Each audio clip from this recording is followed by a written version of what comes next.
Hello friends, आज हम इतिहास विषय में पुष्यभूति वंश या हम कहें कि हर्षवर्धन के पतन के बाद का इतिहास इस वीडियो में हम पढ़ेंगे।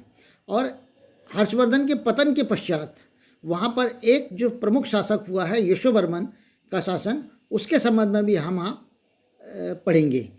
आइए देखें इसके बाद का इतिहास। हर्षवर्धन के पश्चात शासन की स्थिति।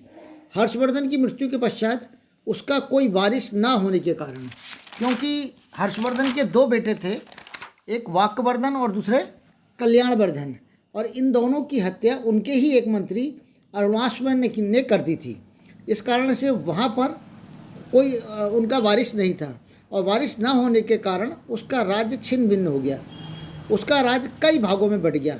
कामरूप में भास्कर वर्मा ने कर्ण, सुवर्ण एवं उसके आसपास के क्षेत्र को जीतकर स्वतंत्र राज्य स्थापित कर लिया।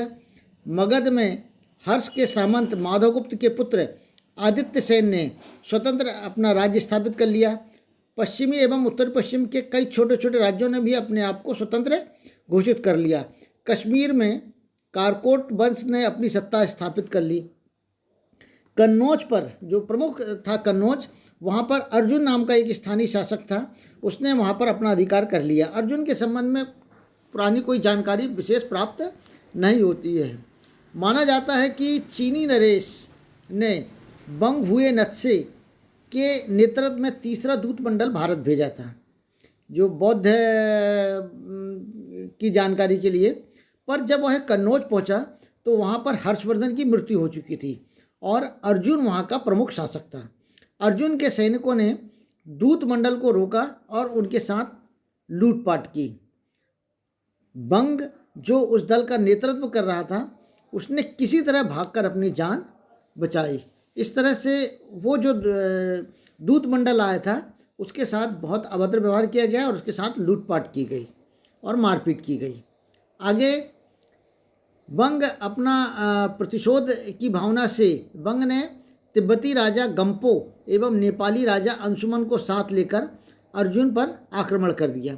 ये दोनों बौद्ध धर्म को मानने वाले थे। तो तिब्बती राजा गंपो एवं नेपाली राजा अंशुमन ने को साथ में लेकर अर्जुन पर आक्रमण कर दिया, जिसमें अर्जुन पराजित हुआ। अर्जुन जो कन्नौज का शासक था वो पराजित हो गया। उसके अनेक सैनिक मारे गए या तो भाग गए। अर्जुन को पकड़कर वो चीन ले गए और जहाँ कैद में ही उसकी मृत्यु हो गई। इस तरह से कन्नौज पर अल्पकाल में जो शासक था अर्जुन का, वह समाप्त हो गया। अब उसके बाद यशोवर्मन का शासन। हर्ष की मृत्यु के पश्चात लगभग 75 वर्षों तक कन्नौज का इतिहास अंधकार में रहा। अर्थात वहाँ पर कौन था, किसका शासन था, ये विशेष जानकारी यहाँ पर प्राप्त नहीं होती।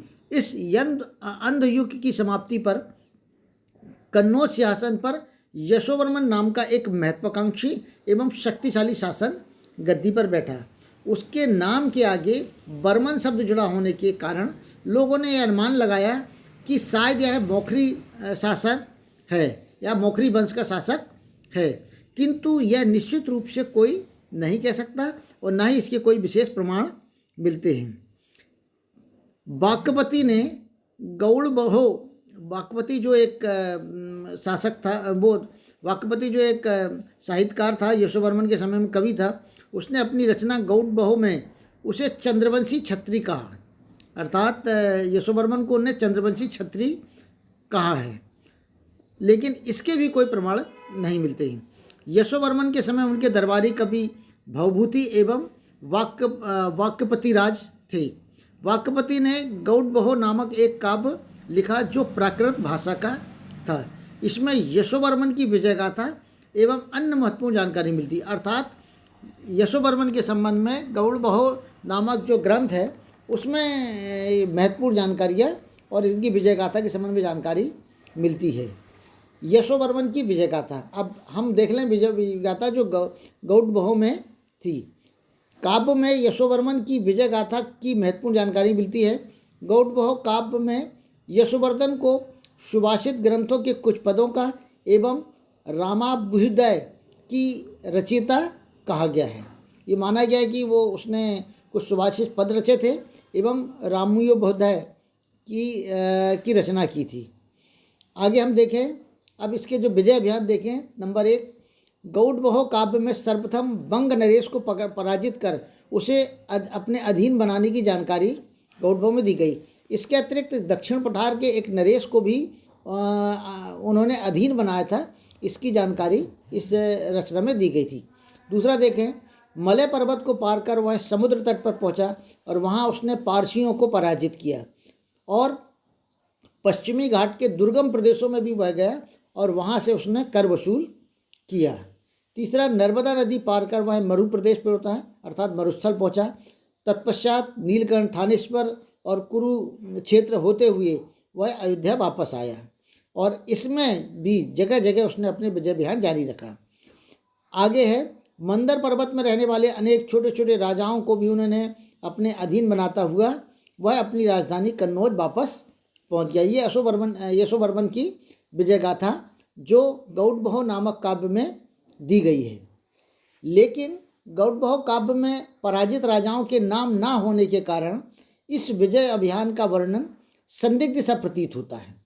इसलिए भी संदिग्ध प्रतीत होता है कि उस वक्त में केवल इसकी विजय अभियान का ही जिक्र है और पराजित जो जिन पर राजाओं को उन्होंने पराजित किया उन राजाओं के संबंध में भी नाम ना होने के कारण ये थोड़ा सा संदिग्ध प्रतीत होता है। लेकिन अन्य प्रमाणों से भी पूर्णतः इसकी पुष्टि नहीं होती और इसके अतिरिक्त अन्य कोई ऐसे प्रमाण नहीं मिलते हैं जिससे उनके इस विजय अभियान की पुष्टि होती हो। हाँ, कुछ अन्य प्रमाणों में यशोवर्धन के वहाँ कुछ विजय अभियान का वर्णन अवश्य मिलता है, लेकिन पूरी तरह ये गलत भी नहीं था जो गौडबहो काव्य में लिखा गया था। लेकिन कुछ विजय अभियान का वर्णन अन्य प्रमाणों में भी मिलता है। मगध में प्राप्त अभिलेख में उसके वहाँ अधिकार का प्रमाण मिलता है। ये माना जाता है कि मगध में जो अभिलेख मिले हैं और उससे प्रतीत होता है कि वहाँ पर भी उसका अधिकार था। माना जाता है कि उसने मगध में अपने नाम का एक नगर भी बसाया था। नालंदा के अभिलेख में उसकी प्रभुता का उल्लेख है। साथ ही नालंदा के अभिलेख में भी राजा यशोवर्मन के संबंध में उसके विजय अभियान का उसकी प्रभुता का उल्लेख है। चालुक्य राजकुमार विजयादित्य को भी उसने यशोवर्मन ने बंदी बनाया था, इसकी जानकारी भी मिलती है। माना जाता है कि कश्मीर नरेश ललितादित्य से उसके आरंभ में संबंध मैत्रीपूर्ण थे, किंतु अति महत्वाकांक्षा के परिणाम स्वरूप दोनों में संबंध खराब हुए और दोनों में संघर्ष हुआ जिसमें यशोवर्मन पराजित हुआ और उसके बाद यशोवर्मन का अस्तित्व ही समाप्त हो गया। इस तरह से अगर हम ये देखें तो यशोवर्मन तक का जो समय था, यशोवर्मन इस काल में एक जो महत्वपूर्ण शासक था वो है, उसका शासन भी समाप्त हो गया और इसके पश्चात कन्नौज जो एक महत्वपूर्ण राज्य था वहाँ उसको पाने के लिए त्रिपक्षीय संघर्ष हुए थे जो पाल वंश, प्रतिहार वंश एवं राष्ट्रकूट वंश के मध्य हुए थे। उसके संबंध में हम जानकारी अगले वीडियो में आपको देंगे और अगर आप और जानकारी प्राप्त करना चाहते हैं तो इसे सब्सक्राइब करिएगा, लाइक करिएगा और अपने अन्य मित्रों को भेजिएगा। अगर आप सब्सक्राइब करते हैं तो आने वाले अन्य वीडियो जो अभी कन्नौज का त्रिपक्षीय संघर्ष है उसका वीडियो आपको सहजता से प्राप्त हो जाएगा। धन्यवाद।